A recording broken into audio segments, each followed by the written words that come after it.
ആദം നബിയെ, നിങ്ങളുടെ ഹജ്ജ് അല്ലാഹു സ്വീകരിക്കട്ടെ.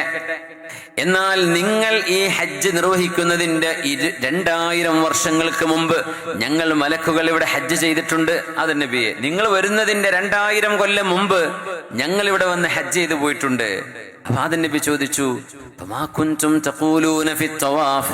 തവാഫ് ചെയ്യുമ്പോൾ നിങ്ങൾ എന്തായിരുന്നു ദിക്ർ ചൊല്ലിയിരുന്നത്? അവര് പറയാൻ, മലക്കുകൾ ചൊല്ലിയിരുന്ന ദിക്റാണത്. കൂടെ ചൊല്ലാൻ പറ്റും, നമുക്കൊക്കെ അറിയുന്ന ദിക്റാ. സുബ്ഹാനല്ലാഹി വൽഹംദുലില്ലാഹി വലാ ഇലാഹ ഇല്ലല്ലാഹു വല്ലാഹു അക്ബർ. ഇത് മലക്കുകൾ പറഞ്ഞപ്പോ ആദം അലൈഹിസ്സലാം പറഞ്ഞു, ഫസീദു ഫീഹാ, എന്നാ നിങ്ങള് ഞാനൊരു കാര്യം കൂടെ പറഞ്ഞുതരാം, അതും കൂടെ എന്റെ കൂട്ടത്തങ്ങ് ചൊല്ലിക്കോളൂ. വലാ ഹൗല വലാ ഖുവത ഇല്ലാ ബില്ലാഹ്, വലാ ഹൗല വലാ ഖുവത ഇല്ലാ ബില്ലാഹ് എന്ന് ആദം നബി അലൈഹിസ്സലാം മലക്കുകളോട് കൂടി ചേർത്ത് ചൊല്ലാൻ വേണ്ടി പറഞ്ഞു. അങ്ങനെ ആദം നബി അലൈഹിസ്സലാമിന്റെ കാലം കഴിഞ്ഞു. സയ്യിദുനാ ഇബ്രാഹിം അലൈഹിസ്സലാം ഖലീലുർ റഹ്മാൻ മക്കയിൽ വന്ന് ഹജ്ജ് ചെയ്യുകയാണ്. ഇബ്രാഹിം നബി അലൈഹിസ്സലാം ഹജ്ജ് ചെയ്തപ്പോഴേ മലക്കുകൾ പറഞ്ഞു ഇബ്രാഹിം നബി അലൈഹിസ്സലാമിനോട്, മലക്കുകൾ പറഞ്ഞു, ഇബ്രാഹിം നബിയെ, ആദം നബി ഇവിടെ വന്ന് ഹജ്ജ് ചെയ്തിട്ടുണ്ട്, ഞങ്ങൾ അതിനു മുമ്പ് 2000 കൊല്ലം മുമ്പ് ഹജ്ജ് ചെയ്തിട്ടുണ്ട്. അങ്ങനെ ആദം നബി അലൈഹിസ്സലാം ഞങ്ങൾക്ക് ഞങ്ങളുടെ തവാഫിൽ ചൊല്ലാൻ വേണ്ടി ഒരു ദിക്ർ പറഞ്ഞു തന്നു. ഞങ്ങൾ ചൊല്ലിയിരുന്ന ദിക്റിന്റെ കൂടെ സുബ്ഹാനല്ലാഹി വൽഹംദുലില്ലാഹി വലാ ഇലാഹ ഇല്ലല്ലാഹു വല്ലാഹു അക്ബർ, ഇതാ ഞങ്ങൾ ചൊല്ലിയിരുന്നത്.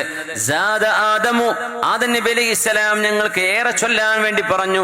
വലാ ഹൗല വലാ ഖുവത ഇല്ലാ ബില്ലാഹ്.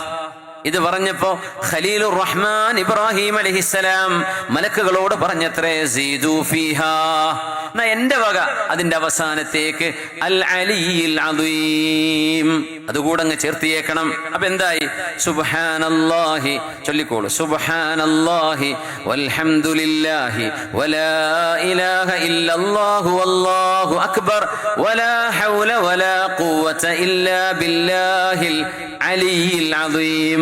അലിയുൽ അദീം എന്നത് ഇബ്രാഹിം നബി അലൈഹിസ്സലാം, വലാ ഹൗല വലാ ഖുവത ഇല്ലാ ബില്ലാഹ് എന്ന് ആദം നബി പറഞ്ഞത്. അതിനു മുമ്പ് അല്ലാഹു മലക്കുകളെ പഠിപ്പിച്ച ദിക്റാണത്. സുബ്ഹാനല്ലാഹ്, അല്ലാഹുവേ നീ പരിശുദ്ധനാണ് റബ്ബേ.